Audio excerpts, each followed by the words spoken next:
He's a kind and gentle soul. His heart is never cold, so peaceful and poetic, with a message true and bold. He's never seeking praise, so silent and so grave, and his transcendental love is the magic in his ways. And when I see his love, I know I've got a long, long way to go. When will I taste the love that he is feeling inside?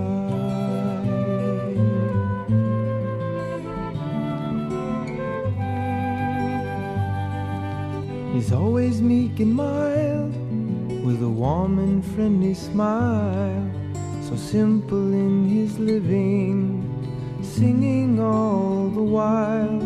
He sings out Krishna's name, his glory and his fame, to serve his Lord and Master, in pleasure or in pain. And when I see his love, I know I've got a long, long way to go. When will I taste the love that he is feeling inside?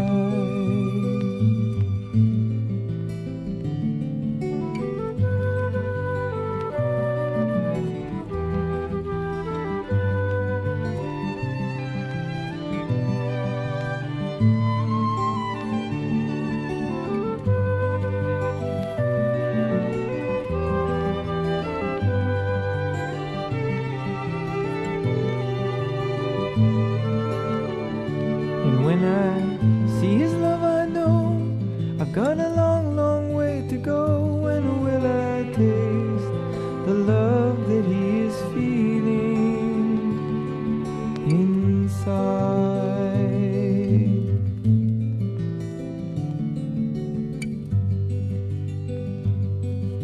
You'll find no lust and greed in a heart that's pure and free. He's a lover of the Lord, and his life is ecstasy. He only dies to live, and living tries to give the happiness that's found in the sound of Krishna's name. And when I see his love, I know I've got a long, long way to go. When will I taste the love that he is feeling inside?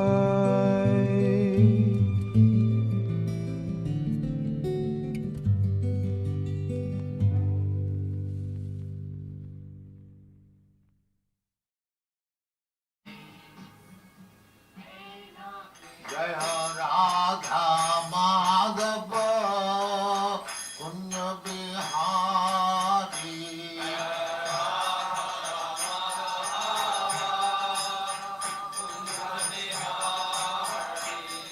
Jai Radha Madhava Punya Bihari.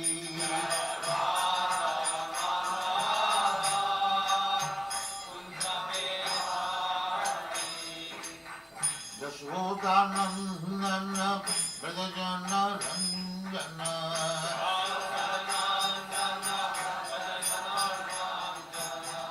Yashodanandana Vrajajana Ranjana.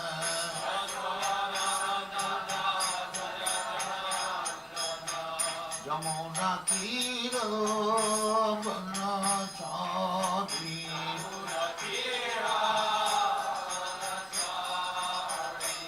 Jamuna Tira Banachari.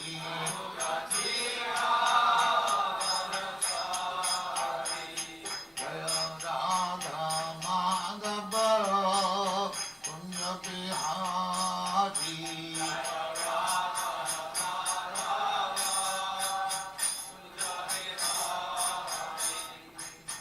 Gopijana Vallabha Girivaradhari.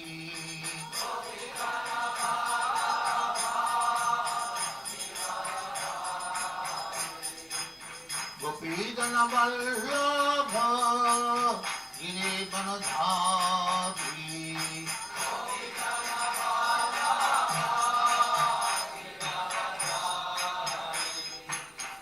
Yasodhanandana Brajajana Ranjana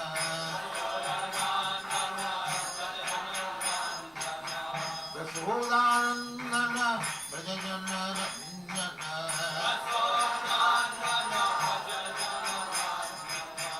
Yamuna Tiro Vanachari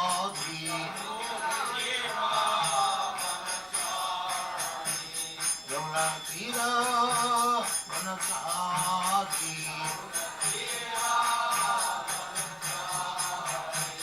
Jaya Radha Madhava Punya Bihari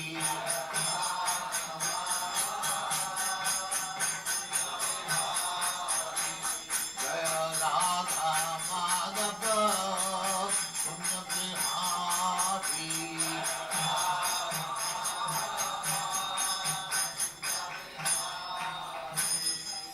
Jai Mahatma Mansa Paribhajara Acharya Sakare Small Ram Saraswati Goswami Prabhupada ki Jai Nanda Gauri Vaishnava ki Jai Ramacharya Sri Haridas Thakur ki Jai Nain Sata Ho Sri Krishna Chaitanya Nityananda Sri Advaita Gadadhar Shivacharya Gaur Bhakti ki Jai Sri Radha Krishna Bhogavna Sam Kund Radha Kund Giri ki Jai Vrindavan Dham ki Jai Navadvip Dham ki Jai Ganga Mai ki Jai Jamuna Mai ki Jai Guru Dwarka Dham ki Jai Swami Bhaktivedanta ki Jai All glories to the All glories to the Thank you very much.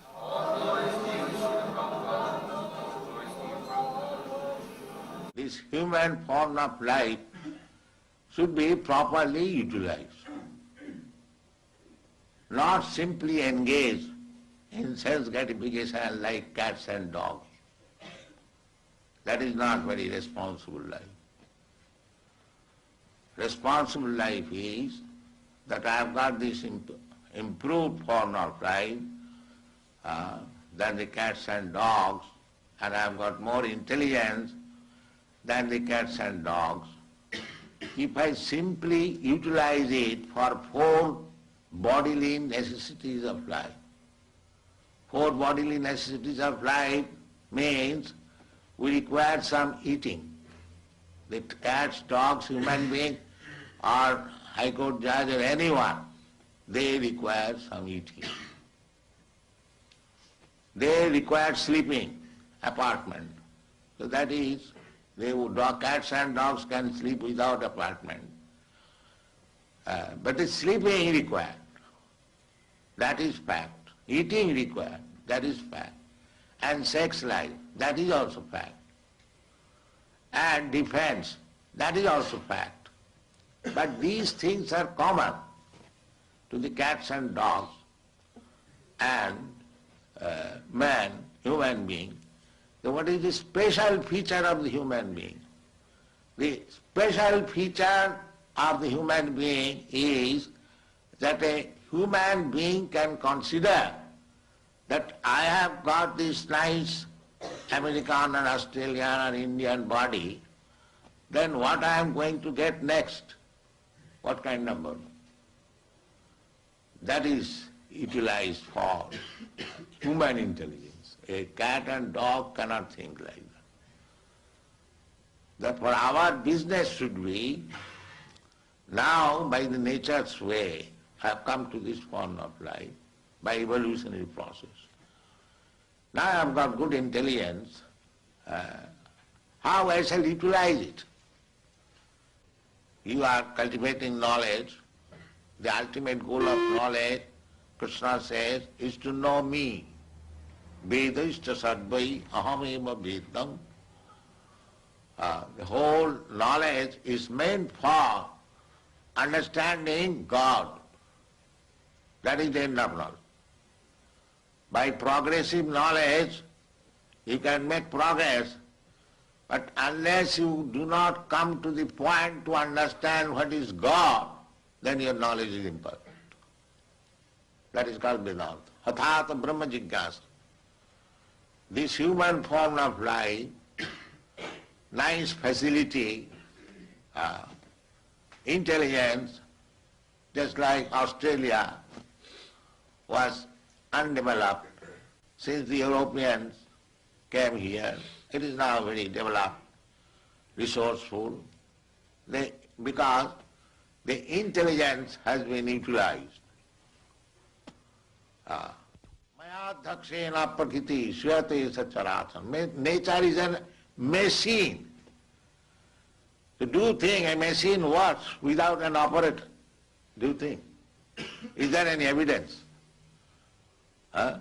Now this is a machine, photography. It's a wonderful machine. It is taking the picture and it will move. But there is an operator. Where is the machine which is working without operator? Can you give any example? Here is a machine which is working without operator.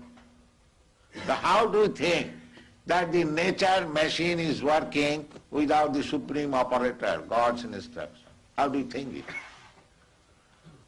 This is not very reasonable. We have to judge. There are different evidences. One of the evidence is hypothesis. That hypothesis is that because we see that no machine works without operator, therefore we should conclude it, even though we do not know what is God, what is the nature, we must conclude it that the nature is working under some supreme operator, that is God. It is not necessary to see the operator, but we can guess that there must be operator. The human life is meant for finding out who is there to operate. That is human life. Otherwise it's cats and dogs life. They're eating, sleeping, mating and dancing, that's all. That is not human life. You must find out who is the operator. Athata Brahma Jigyasa, this is called in Sanskrit word. Now this human form of life is meant for inquiring about the supreme operator. Now that supreme operator, Krishna, is so kind. He is giving evidence in the Bhagavad Gita. Maya dhakshena prakriti syate sacharacharam. Now here I am, under my direction, the prakriti, the nature, material nature is working. So you accept, then your business is done. And Krishna gave evidences how he is controlling the nature. When Krishna was 7 years old, he lifted one big mountain on his finger. That means our understanding is that there is law of gravitation. By law of gravitation, such a big mountain, it cannot stay in one man's finger. That is our calculation. But he did it. That means he counteracted the law of gravitation. And that is God. So, if you believe this, then you know God immediately. There is no difficulty. Just like if the child is warned, my dear child, do not touch fire, it will burn you. So if the child accepts, then he gets the perfect knowledge immediately. If the child does not accept, he wants to make experiment, then he will burn his finger. So our process of knowledge we should take from the supreme authority. Then we save time for research work. That is Krishna consciousness movement. We take perfect knowledge from Krishna. I may be imperfect, just like child is imperfect. I may be imperfect, you may be imperfect. But if you take the perfect knowledge from the Supreme Perfect, then your knowledge is perfect. That is the process. This is called avarohopantha, knowledge coming, deductive knowledge.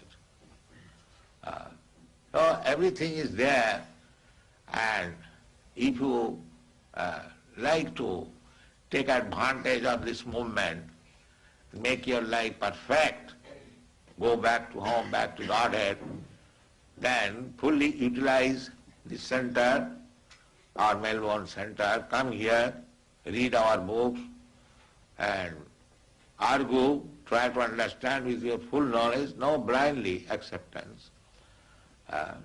There is reason, there is argument, there is philosophy, there is science, everything is there. And if you accept that simply by chanting I shall realize, that is also allowed. Both ways. If you accept this simple process, the chant Hare Krishna and realize God, that is also fact. And if you think what is this nonsense chanting Hare Krishna, then you read books. Both ways we are prepared. Come and take advantage of this moment. Thank you very much. We may not understand what is meaning of Hare Krishna, but still, because it is transcendental sound, it is auspicious. Wherever you chant Hare Krishna, they may hear or they may not hear, it is auspicious for them. So we are sending our men for street Sankirtan. It doesn't matter whether people are eager to hear it or not, but it is auspicious. It will create an atmosphere which is very, very congenial to the human society. That should be our principle. Not that because we are chanting, nobody is taking care, we shall not be disappointed. This Sankirtan movement is so nice that simply by chanting, the vibration will create an auspicious atmosphere. Very honest people. Now you can practically see those who are old members. So I began in this New York, in that storefront, simply by chant. So I did not bribe you American boys and girls to come after me. The only asset was chant. That Tom Kinson, this Brahmananda Swami, he first came to dance with my chant. He and Achyutananda. That was the first dancing of our Krishna conscious movement. Yes. And I had no mridangas. That was what is that? Little drum. So I was chanting Hare Krishna from 2 to 5, 3 hours. And so many boys and girls were coming and joining. And there was first photograph in the Times, New York Times. They appreciated, and people also appreciated. So this chanting, the beginning was only chanting. There was nothing more. At that time there was no program of prasad distribution. That later on it came. So we should always be confident that this chanting is not a vibration of this material world. This is not vibration of material.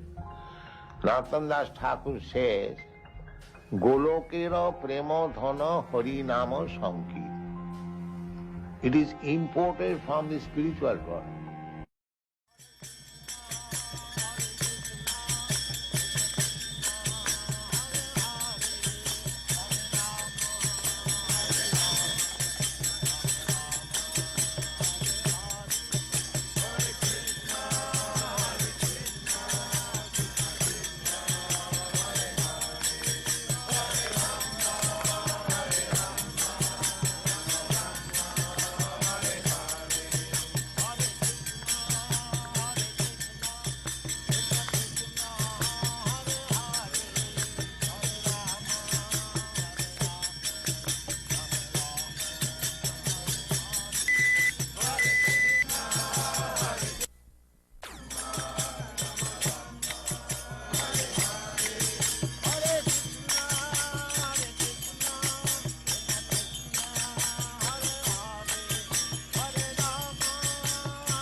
Everything was very wonderful in Rishikesh, and Prabhupada was very restful, and we are having a wonderful time.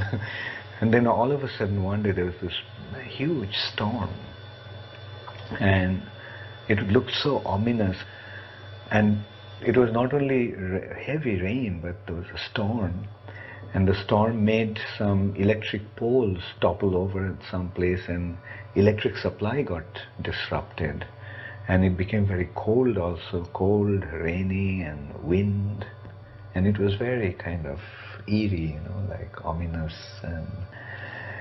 And those days I used to attend Srila Prabhupada from 12 to 2, and it was around 1 o'clock Prabhupada just called me, and he told me that the time has come for me to die, and I want to die in Vrindavan. So make arrangements to take me to Vrindavan. And it was such a shock, as if it was a bolt from the blue. So that night only we packed everything up, and we decided to leave the next morning.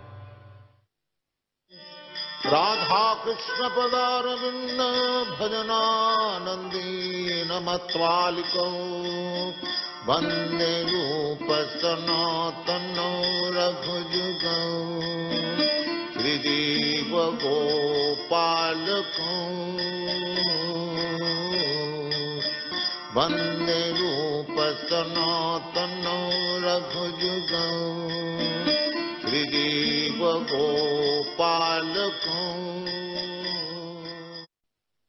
When Prabhupada arrived, the devotees were so happy, and when Prabhupada went to his room, all the devotees came in, and there Prabhupada broke the news why he came. And I remember, in a flash of a moment, their ecstasy was transformed into agony.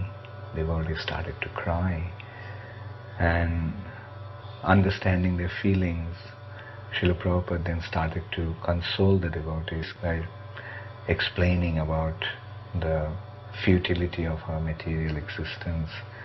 He quoted the verse, Dehi nosmin jatha dehi. It's just a matter of transmigrating from one body to another. And Prabhupada called me when all the devotees left, and he told me, from now on, don't cook for me. Don't force me to eat anything. He said, what's the use of eating when there is no appetite?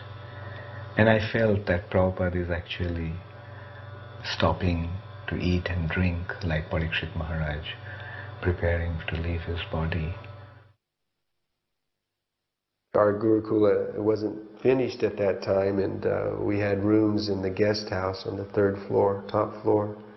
And I would go onto the roof of the guest house, and you could overlook onto the roof of Srila Prabhupada's house.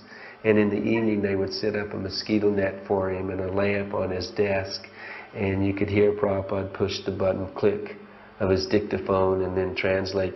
And he would do that night after night, but who knows how late Srila Prabhupada would stay up translating, even in his poor health.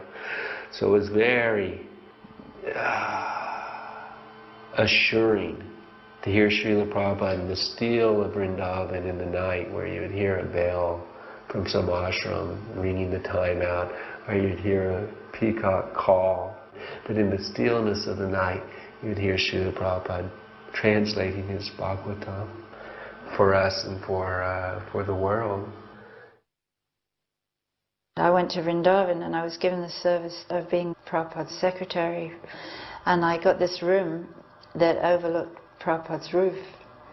I had a bird's eye view from my little office. It was great. And I remember looking out one time, there was a huge wind blowing, they call it the loo, you know, that bad wind.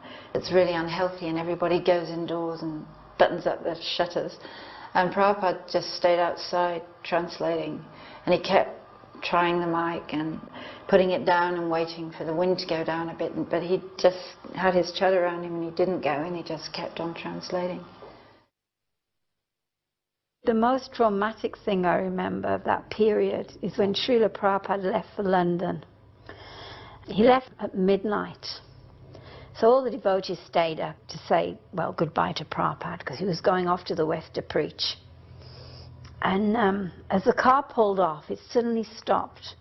And it stopped in such a position that I was looking down at Srila Prabhupada, and Prabhupada was looking up at me. And he was on at least one guest house mattress had been placed in the back of the ambassador car, and he was lying on it. And I'll never forget looking down at Prabhupada and Prabhupada looking at me, because obviously his body was flesh and bones, but there he was going off to London to preach. And I was so shocked, because he didn't look like he should be going anywhere, but still his determination to preach and to please his devotees was far bigger than his desire to look after his own body. And that picture of Prabhupada has stayed in my mind all these years. Prabhupada's determination. I remember standing in the alleyway there, watching Prabhupada drive away, and when Prabhupada's lights were no longer seen, I was reflecting about how Srila Prabhupada's life's energy was simply utilized for the purpose of helping others, benefiting others. It was not ever selfishly used, but it was selflessly used. And this was Srila Prabhupada's glory. Srila Prabhupada was very happy to be here at this point in London, because India had become most unpleasant. Just prior to leaving, the riot had occurred in Mayapur, where Bhavananda had been arrested and other devotees had been arrested, and Srila Prabhupada understood that they were actually looking for him, that they wanted to arrest him. And he was feeling very disgusted with India. He said, "What have I done?" He said, "All they've done is harass me." He came into London, he said, "Here everyone is so nice." He said, "Everyone has always been so helpful to me." So we came into the manor, into his rooms, and I remember sitting with him that day or the next day in the drawing room, and he was just appreciating how nice things were in the West. He said, "Everything in your Western countries is so nicely done." He said, "People are also so nice. Simply if they wouldn't eat the cow." He said, "Isn't there any other kind of meat they can eat besides the cow?"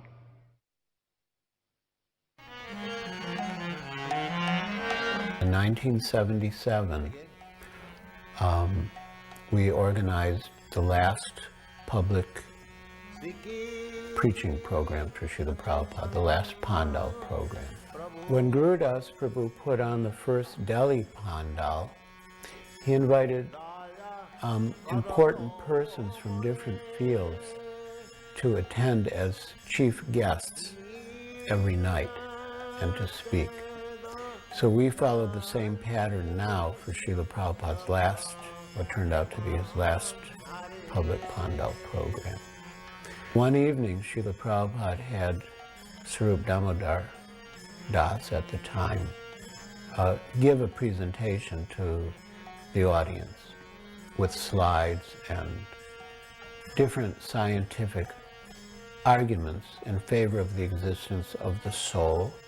Srila Prabhupada was so pleased with the presentation. As part of the last Pandal program in 1977, the Vaikuntha Players performed Ramayana, and the people of Bombay were overwhelmed. They had never seen such a professional quality performance with beautiful costumes, powerful acting, and the mood in the Pandal at the time was as if Sita and Lakshman and Hanuman and Lord Ram himself were personally present. Also during the last Bombay Pandal, Srila Prabhupada performed initiations, perhaps the last public ceremony with a fire sacrifice. And many devotees were initiated on Ram Navami Day, and many of them were given names related to Ram. So it was a very poignant moment when Srila Prabhupada left Juhu for the last time. And within our hearts, we all felt that he will not return. And then the car pulled out of the driveway and left Hare Krishna land. We were thinking, you know, how is it that Prabhupada left before the temple opened? It's almost as if his life's ambition had been to see that the temple opened then. And somehow we came to the conclusion that Prabhupada wanted us to feel his presence even in his apparent separation. And we did. We all felt that Srila Prabhupada was present. And we think now, and we thought then, of Srila Prabhupada's own words of dedication to his spiritual master, that he lives forever by his divine instructions, and the follower lives with him.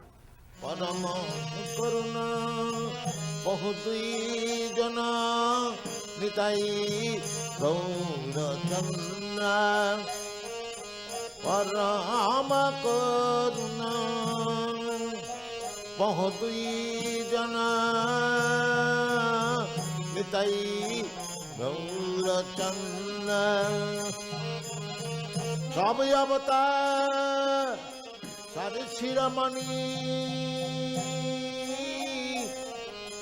Sabhi avatar Sari Shiramani Kevala Ananda Kanda Sabhi avatar Sari Shiramani Kevala Ananda Kanda Param Karuna Bahudui Jana Nitai Gaura Chandra